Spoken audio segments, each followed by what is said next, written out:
Since we are now halfway through the NBA season, I wanted to take the time to talk about some of the most surprising teams in the league so far this year. The New Orleans Pelicans have been surprisingly horrendous this year after being looked at as a dark horse team to make the NBA Finals before the season started. Unfortunately for them, they've been one of the worst teams in the league so far. A lot of it has been out of their control, as they have been plagued by injuries since the season began. Their superstar Zion Williamson has only played about a third of the season due to hamstring injury. The Pelicans' other all-star player, Brandon Ingram, only played 18 of the Pelicans games before being shipped off to Toronto at the trade deadline. And DeJounte Murray, who was the Pelicans' big offseason acquisition, only played 31 games and will now miss the rest of the year after tearing his Achilles.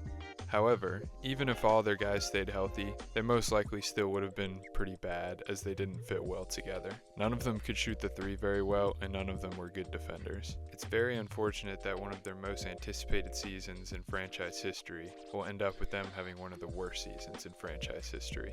Conversely, the Houston Rockets have had a surprisingly great season, as they've seen a huge jump in their winning percentage from last season. After narrowly missing the postseason last year, finishing with a .500 record at 41-41, the Rockets currently have the 7th best record in the league, despite not making any significant additions in the offseason. The jump from having the 17th best record in the league last season to now having the 7th best record in the league this season has been mostly due to their young core players improving their games. Alperen Sengun has been a very good offensive player in his young career, but lacked good defense until this year, where he has greatly improved in that area. Amen Thompson had a very good rookie season last year, but has been extremely impressive this year as he's gotten better on the offensive side of the floor, which helps him to stay on the court more so he can make a difference on the defensive end, as he's one of the best defensive players in all of the NBA. These two making big improvements to their game, paired with the rest of the team being completely bought in on defense and bringing 100% effort every game, has raised the quality of the team tremendously, and they'll be a tough matchup for any team in the playoffs. Much like the Rockets, the Detroit Pistons are also having a great season. The Pistons are coming off one of the worst seasons in NBA history, which included the longest losing streak in NBA history, as they lost a whopping 28 games in a row at one point last year. Fortunately for Pistons fans, Detroit has made a huge leap this year, and now are above 500 on the year. This huge increase in win percentage is in large part due to their offseason additions Tobias Harris and Malik Beasley. Both of them have filled big needs for the Pistons, as Detroit was lacking size and shooting. Harris has provided them with solid production at the power forward position, and Beasley has provided plenty of shooting off the bench so far, as he's 4th in the league in threes made per game. While these moves have been great for the Pistons, the biggest reason for their emergence has been the rise of Cade Cunningham. Cunningham has been a good player for Detroit in the past, but he's taken his game to another level this year, as he's one of only 8 players in the NBA to average at least 25 points per game, 5 rebounds per game, and 5 assists per game.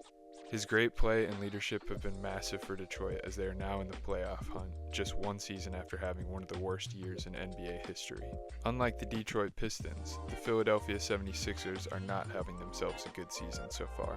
After signing 9-time All-Star Paul George in the offseason, the Sixers built themselves a team with 3 former All-Stars and a solid supporting cast, which made them a popular preseason pick to make the NBA Finals. But the results haven't been there for the Sixers. The Sixers have been decimated by injuries this year, as their perennial MVP candidate Joel Embiid has only played 30% of the team's games so far this year. Their new signing Paul George has missed a third of the season, and their star rookie Jared McCain only played 23 games before suffering a season-ending injury in December. Even though these injuries have derailed their season, the Sixers haven't played well even when they have been healthy during the season, as they have just an 8-9 record when former MVP Joel Embiid does play.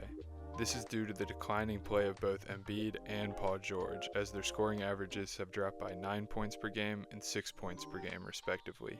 Disappointing would probably be an understatement so far for this season, as the Sixers were one of the favorites to win the championship coming into the season, but currently are tied for the 6th worst record in the NBA at the All-Star break. Lastly, the LA Clippers have had a surprisingly good season so far. Just before the start of the regular season, the Clippers announced that their superstar Kawhi Leonard would be out indefinitely to start the season, causing widespread panic among fans as they thought that the injury-prone Leonard would be a big part in leading them to a playoff run. This coming on the heels of former Clippers star Paul George leaving for Philadelphia in free agency had fans feeling downtrodden. However, the shorthanded Clippers have responded to their adverse circumstances and held strong without Leonard. They currently have themselves positioned a guaranteed playoff spot thanks to their stifling defense and the standout play of Norman Powell. They currently have the third best defense in the entire NBA thanks to their collection of players with length and athleticism, which allows them to stay in any game.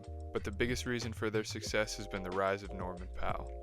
With the departure of Paul George in the offseason and the absence of Leonard, Powell has stepped up and played some all-star level basketball.